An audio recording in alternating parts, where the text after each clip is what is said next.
Chapter 1. Dawn. Spike, take a letter.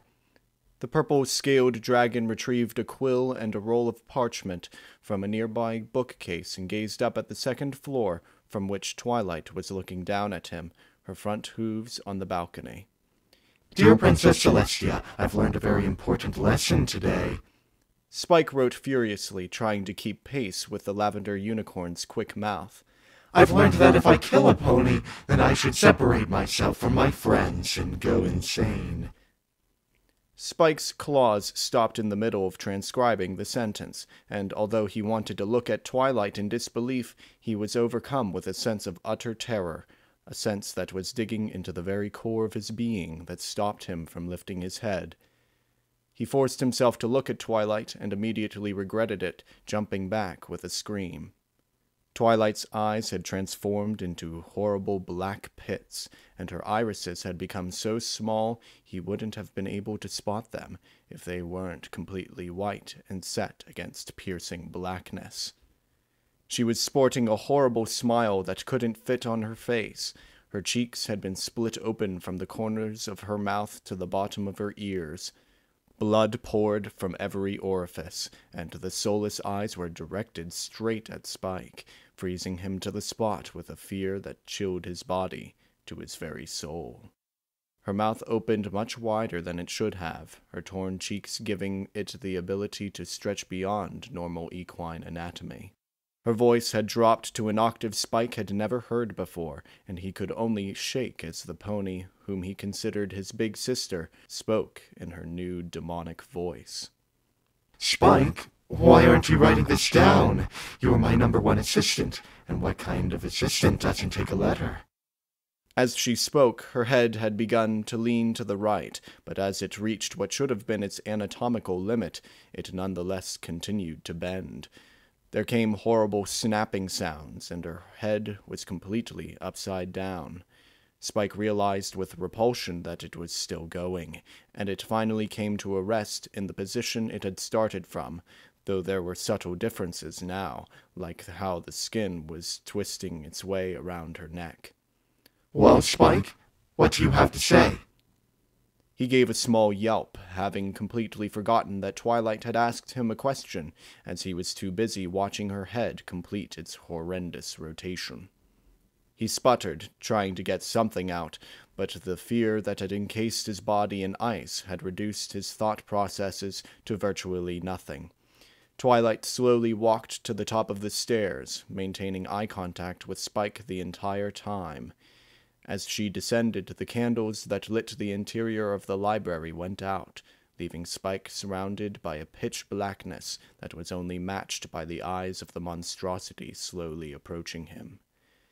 He had lost sight of it, but his ears were still working perfectly, picking up the small creaking noises that each step of the staircase made as Twilight made her way down. With each step, Spike felt an overwhelming sense of panic course through him.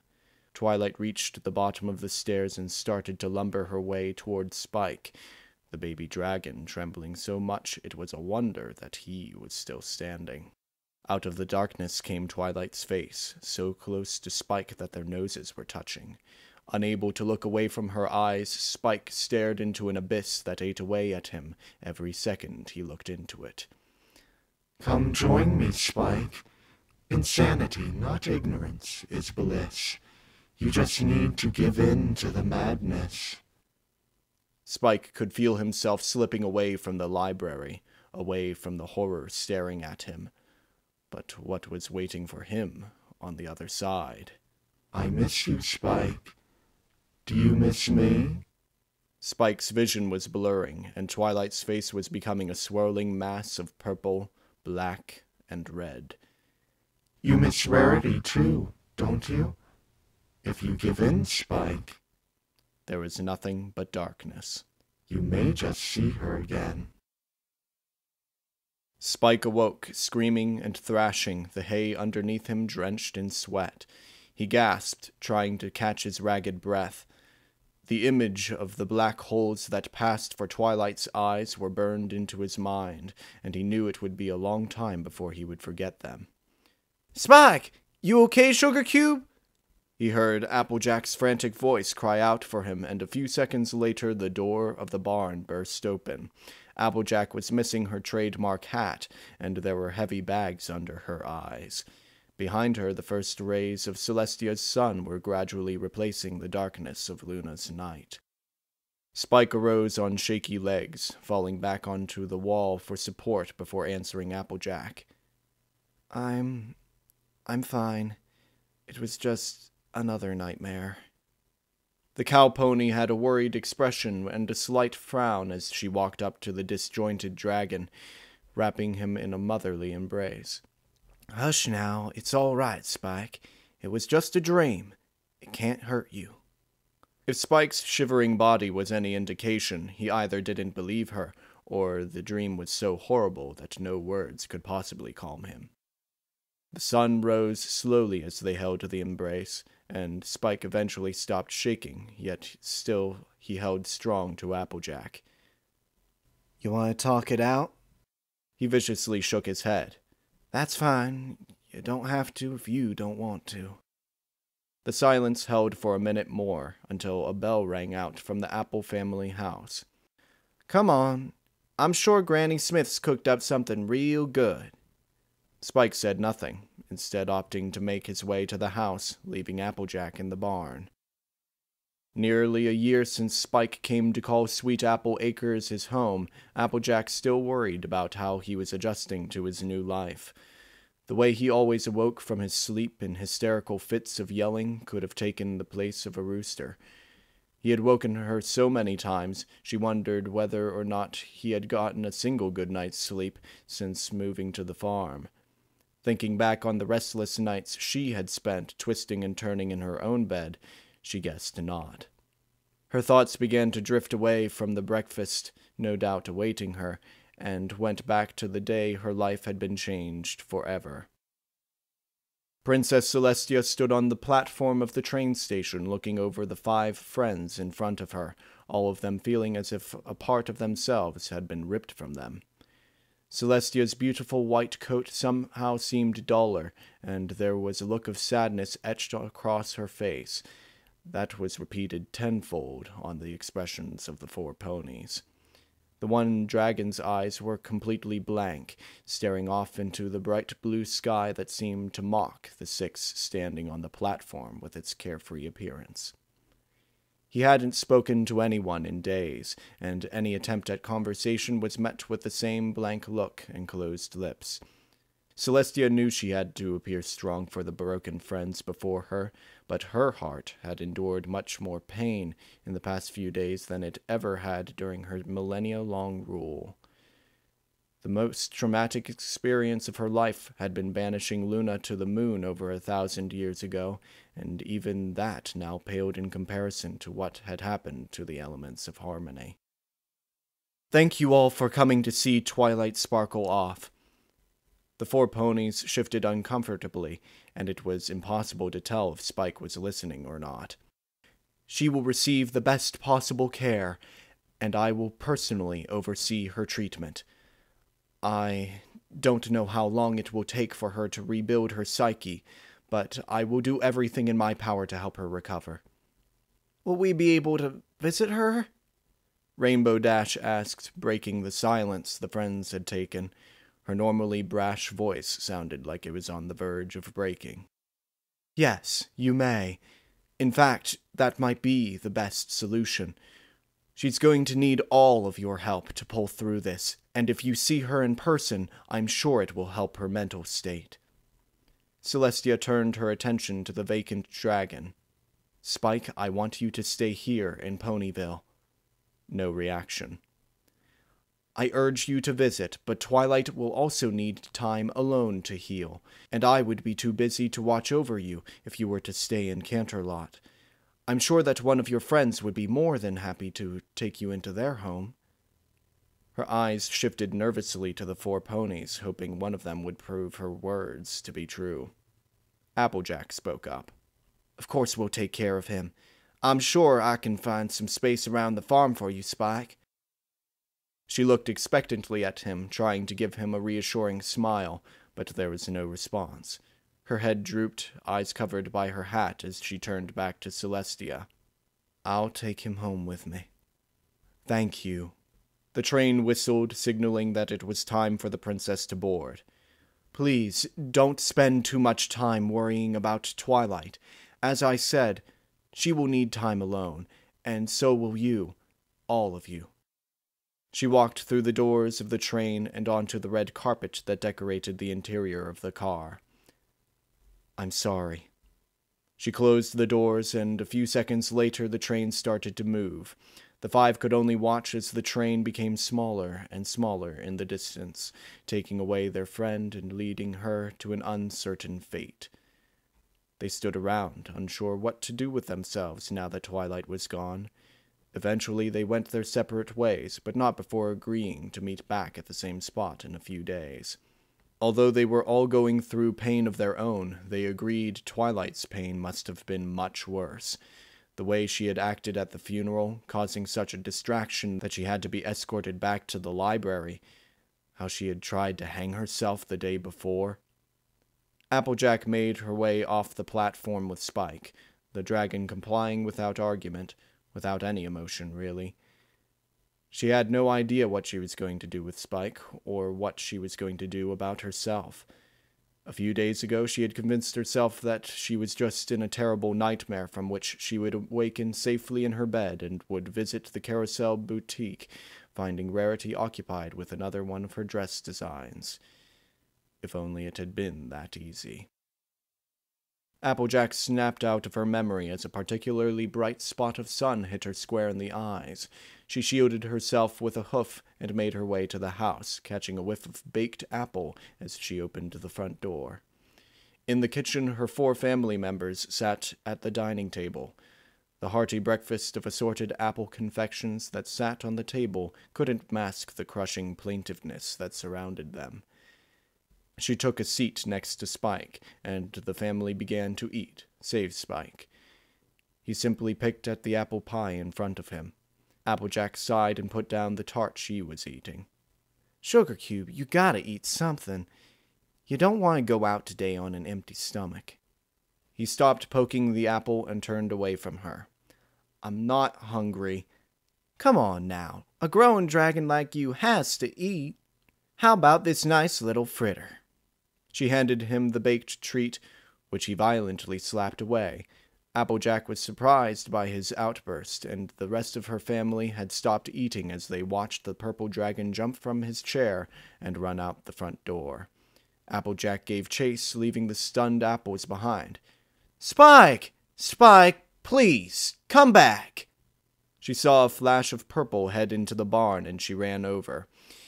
Inside, Spike had thrown himself onto the pile of hay that served as his bed, and had started to cry. Applejack, not wanting to upset him, took a seat next to his afflicted, convulsing body, and put a hoof on his back. When he didn't knock it away, she spoke up. "Spike, I miss her too." He flipped around, and with tears streaming down his cheeks, he yelled at her. "You didn't love her! She wasn't the first crush of your life! She... He couldn't finish his sentence and buried his head back in the hay. "Oh, Spike." She hugged him. He offered no resistance. "I loved her too. She was our friend, and the time we had together was the most magical time of our lives. But you have to accept that she's gone." "No! I won't. I don't want to forget her." "I know it's hard. I still can't get a good night's sleep. But what you're doing, Spike, do you really think she'd want you to be living like this?" The sobbing stopped, and Applejack tightened her grip on the dragon. "She might be gone, but you can still keep her alive by living life to the fullest. Don't you think that's what Rarity would want you to do?" Spike took a second before answering. I guess that makes sense. It doesn't make it any easier, though. I still miss her." "I do too, Sugar Cube. I do too." They held the embrace in silence, unmoving. "Today's the anniversary. Me and every pony else are going to visit Rarity, and I was wondering if you wanted to come with us." Spike sniffled and rubbed his eyes, facing Applejack as he did so. "Yeah, I think I want to." "All right, then. We've got about half an hour before we gotta move, so why don't we grab some breakfast before then?" "That sounds good." The two helped each other up from the hay and started back toward the house. Before they had gone too far, Spike spoke up. "Applejack, do you think we could visit Twilight after we see Rarity?" She stopped in her tracks, and Spike looked at her quizzically, waiting for an answer. I don't think that's a good idea." "Why not?" Spike's eyes had gained a bit of anger. "Twilight, how to put this? She needs time on her own, and the last time I visited her, she wasn't doing well." "Well, how long ago was that?" Applejack bit her lip. "That was about... I think it was about a couple months ago." "A couple months? You mean Twilight's been stuck in the castle without us for months?" Spike's voice was rising, and he was looking at Applejack in disgust. "How could you leave her alone like that?" "I didn't want to leave her, but there's something about Twilight that's changed. You remember what happened when we all visited her that first time?" She could see Spike's face contort as the image of Rainbow Dash on the ground flashed in his mind, her wings twisted in ways they were never meant to. "She didn't get any better." "Spike, I want to visit her too, but right now I think it's just too risky." "So we just let her rot away in some room?" "Spike, she's not alone. Remember, Celestia has given Twilight her full attention, and if anyone can help her, it's the princess." "If the princess is watching her, that's good. But I still miss her." Applejack embraced him. "I know you do. We all do." The sun shined down on the two, and they released their grip. "Now we still gotta eat. Come on, before them fritters get cold." Spike obeyed, following her into the house and shutting the door behind him. The yellow Pegasus lay atop the covers of her bed, staring blankly at the paneled ceiling. She noted, with disinterest, that light was streaming into her cottage from the outside. On her stomach slept a small white rabbit, having kept her company the night before for as long as he could stay awake. She tried to recount how long she had been awake, but almost as soon as the notion set in her mind, she tossed it away like she would a piece of trash. There simply wasn't a point in it. There wasn't a point in anything anymore. It had nearly been impossible to continue living when the accident first occurred. The only thing that had kept her from crying non-stop had been the comfort of her friends, but as time tried to mend the hole in her heart, she lost her passion, her love of all things small and furry, her love of everything. Her best friend was gone, killed indirectly by the actions of another friend who had been taken away from her. She didn't blame Twilight, not at all. In fact, she missed Twilight nearly as much as Rarity, which made it all the worse to know the kind of state she was in, kept alone in Canterlot while her shattered mind tried to piece itself back together. She wanted more than anything else to visit Twilight, but ever since the last time, seeing how she had pushed them all back, how she had snapped Rainbow Dash's wings with a simple thought. Since then, she tried to find solace with her other friends, but they had changed in their own ways, and in dealing with their own problems, didn't have any time for her. She thought back to the times before the accident, when she and Rarity had met up at the spa house for their weekly makeovers and massages, and could feel tears start to well up. She tried to fight them back, but the memories she had stirred were too much, and she wept openly as she cursed at her pillow, her animals, and the life she now found herself in. This awakened the bunny on her chest, and he started to stroke her mane in an effort to calm her down, with little success. Fluttershy cried for what seemed like forever, letting her pent-up emotions spill out onto the bed in the form of her tears. Finally, with the help of her bunny, she pulled herself together long enough to force herself out of the bed. She spread her wings and took flight, holding onto the bunny that was looking up at her with worried eyes. She set him down near his food bowl and went about her morning routine of making sure every animal was fed and watered, if only because it took her mind off Rarity. Her animals came to her, trying to give her reassurance, but she turned them all away. Once she had finished, she took a seat in her large chair and stared at the 2 framed pictures that sat on her nightstand. The 2 unicorns were beaming at her, completely unaware of the horrific fates that awaited them. Fluttershy stared at the pictures, an inexplicable rage beginning to build within her. Their perfect smiles, their obliviousness to the world outside the frame, they were mocking her. They were laughing behind those smiles, at her, at the pain she was going through without them. She wouldn't take it from those 2 any longer.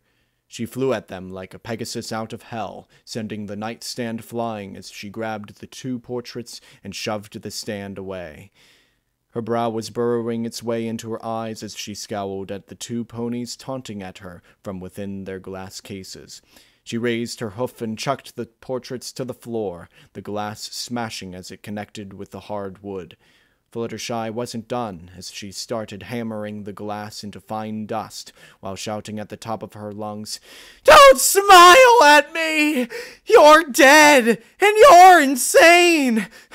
What do you have to be happy about when you're like that?" The rage that had so quickly filled her left as suddenly as it had come, and she looked down at the mix of glass, ripped paper, and blood in horror. She rushed to the bathroom and pulled out a first aid kit from the medicine cabinet, rinsing the blood from her hooves into the sink. She soaked the cuts in alcohol, biting her lip enough to draw blood as she did so. She wrapped her still-bleeding hooves in bandages, the white plaster gradually turning red, but it seemed to slow and eventually did stop over several minutes. She sighed and changed the bandages, and this time they kept their white color. She gingerly took a step and winced in a bearable pain. She took flight, and following the trail of blood that led to the mess in the living room, she cautiously picked through the glass and picked up the largest pieces of the 2 pictures. All that was left of Twilight's picture was her smile, which, without a body to go with it, disturbed Fluttershy for a reason she couldn't pin down. Rarity's eyes were all that was left, and Fluttershy couldn't bear her friend's gaze, tossing both of the pieces of photos away.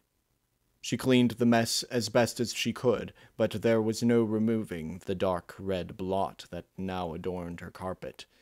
With the glass swept and the blood mopped up as best as possible, she collapsed back into her chair and began to cry. She cried because she was ashamed of her outburst, because of the pain that she had put herself through, because she had destroyed the last physical memories of her 2 friends. But most of all, she cried for the friends she had lost, whether permanently or gradually, the friends that had once been inseparable, the friends that now couldn't help her, while they couldn't even help themselves. She curled into a ball of yellow fur, weeping until she cried herself to sleep. It seemed like only minutes later that she was awoken, as a white paw gently stroked her head until she awoke. Angel presented a pocket watch, holding it up and pointing to it. Fluttershy quietly thanked him and hovered herself out of her chair, heading for the front door. She left her house behind and began the long flight to the Carousel Boutique, wiping her bloodshot eyes as she flew. "Pinkie Pie, it's time for breakfast!" Mr. Cake's call went unanswered, just as he had been expecting. He heard a rustling from upstairs, and Pinkamena Diane Pie suddenly appeared at the top of the stairs, the right side of her face hidden by her mane, and the other half showing no emotion whatsoever. "Good morning, Pinkie." She didn't acknowledge him as she descended, and walked past him toward the kitchen. Mr. Cake had seen her turn into a husk of her former self, and while the shock of it had diminished, it never got any easier to see her like this. He followed her into the kitchen and took a seat next to his wife, their two foals in their booster seats next to them as Pinkamena took a seat across from them. Pinkamena took a cupcake from the tray in the center of the table, ate it, and walked back to the stairs. Mrs. Cake turned to her husband. "No change?" Mr. Cake sighed dejectedly. "None. I don't know what to do. None of her friends have been able to snap her out of it, and nothing we've done's been able to help her." "Oh, poor dear. Do you think she'll be like this forever?" "No, I don't think so. She needs time to move on, but hopefully she'll be back to her old self in time." He turned his attention to his children, who were by now clamoring for their own breakfast. "It is a shame what happened to her friend. That unicorn was such a nice pony." Pinkamena retreated to her room, closing and locking the door. She walked over to a chair in front of the window of her room and took a seat, observing the ponies that were going about their daily business. She didn't take notice of them. She didn't take notice of anything. She simply stared, focusing on nothing. Ever since the accident, Pinkamena rarely left the house, and only did so to visit the grave of her friend. The rest of the time was spent inside, staring out into nothingness. The usually vibrant pink of her coat and mane had gradually diminished over the past year, and her mane was stuck in a straight style, no matter what she did to it. Not that it mattered to her. Pinkamena hadn't held a party in over a year, and it was with heavy hearts that the townsfolk had taken notice. Lacking the cheerful pink pony, the happiest pony in town had dampened the lives of everyone, and combined with the accident, Ponyville had changed for the worse. What everyone needed was an escape from their troubles, but with Pinkamena in her condition, they would have a hard time finding it.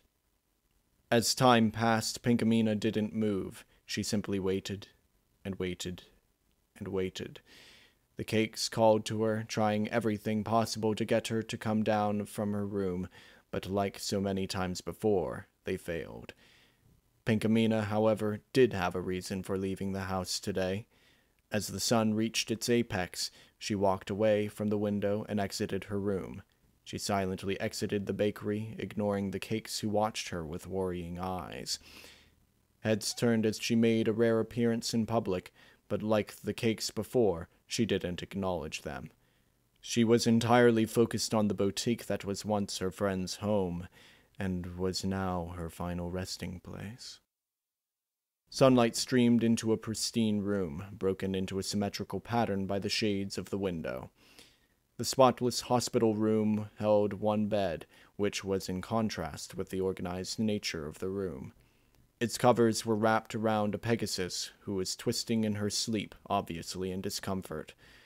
With a quick rock to one side, she fell off the bed, roughly landing on her stomach, and she woke from the fall. She grumbled as she untied herself from the covers, finishing up just as a pony clad in a white overcoat came in, no doubt summoned by the sound of the fall. He carried a clipboard with various papers attached to it. "Are you all right, Rainbow? Did you hurt anything?" Rainbow Dash took a seat on the edge of her bed, taking care not to hit her wings on anything. The casts she wore helped to protect them, but it still hurt if they took a hit. "No, I'm all right, just having trouble sleeping." "Still?" "Yes, still," she answered with a cold gaze. "Friends dying will have that effect on you." The doctor cleared his throat. Of course. I'm sorry. Anyway, I recall you saying that today was a special day. Does it have anything to do with your friend?" Rainbow turned away from the doctor and hung her head. "A year ago today is when we lost Rarity. My friends and I were all going to meet up at her grave at noon. That's why it's special." "And how are your friends taking it?" She put her head in her hooves. "Not well. The only times I see them are when they visit, or when I just happen to bump into them in town or something. They've changed. At least, most of them have." Applejack seems to have kept her head on straight. Her wings fluttered, and she grimaced in pain. The others, Pinkie Pie, Fluttershy, Twilight Sparkle, I don't know what's happened to them. The doctor flipped through the papers of the clipboard, eventually stopping on one. His eyes became slim as he studied the paper. Twilight Sparkle, the unicorn who attacked you and crippled your wings was your friend? Rainbow Dash suddenly threw herself off the bed, rushing up to the doctor. Their faces were nearly touching as Rainbow started to yell. "Don't say that! Don't you dare say that she attacked me! Twilight's one of my closest friends, and she would have never done what she did if Rarity hadn't gotten herself killed." She was huffing as she backed away from the doctor, who was trying to shield himself with the clipboard.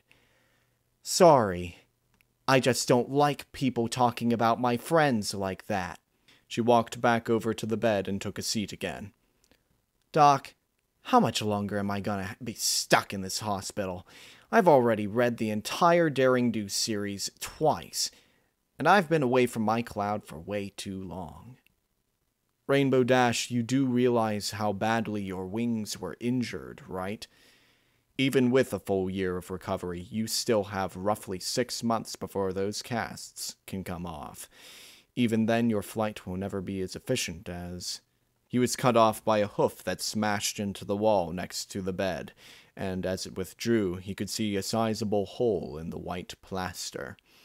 The rainbow-haired Pegasus said nothing, instead massaging her drywall-covered hoof, her eyes hidden by her mane. The doctor cleared his throat again, sweat beginning to form on his brow.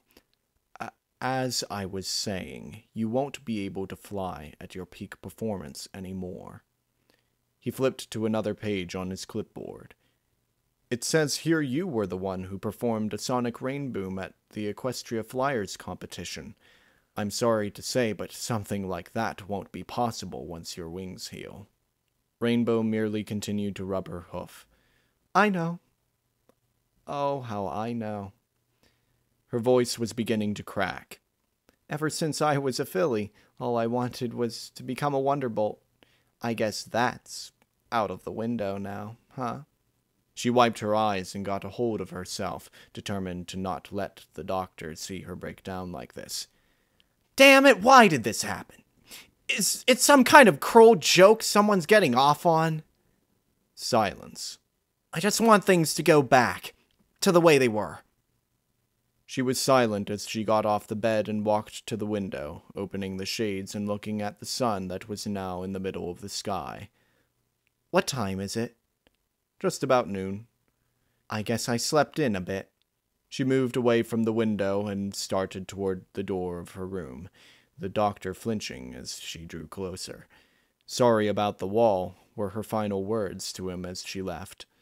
The doctor retrieved a pencil from his coat and hurriedly scribbled on a piece of paper that had a picture of Rainbow Dash, eyeing the brand-new hole in the wall as he did so. The sun was beating down as the 6 friends stared in disbelief at the hole that had once held the coffin of their late friend Rarity. Emotions ranged from overwhelming anger to utter disbelief, but one thing was clear to all of them. Rarity was gone. Fluttershy fell to the ground and covered her head with her hooves. Pinkamena just kept her silence, and Rainbow Dash was frantically running to each of the ponies that had come to investigate the scene, drawn to it by the cyan Pegasus shouting, "Who did it? Did anyone see who it was? Tell me, for Celestia's sake!" As she ran helplessly around, looking for answers, Applejack and Spike investigated the hole, the dug-up dirt having been thrown aside next to it. I just don't understand. What would anyone gain from doing this?" Spike couldn't respond, as the implications of this horrific discovery were flying through his mind, but as he felt a rumbling in his stomach, he wouldn't have to. A burp, and in a flash of green fire, a scroll dropped to the ground in front of him. Applejack snatched it up, and with an increasingly fallen face, read the letter aloud. "Spike, I need you to gather your friends. Twilight has fled the castle, and I fear her mind is still too unstable for her to integrate back into society.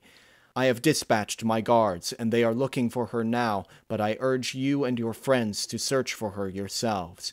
The faster we can return her to the castle, the better. If she won't comply willingly, do what needs to be done to bring her back. I know it sounds horrible, and I sincerely hope it doesn't come to that, but she is one of the most powerful unicorns I have met in 1,000+ years of my life. You must stop her before she does something drastic, something that could not only endanger herself, but all of you, and possibly Equestria itself. Please hurry. I fear we are running out of time we never had in the first place.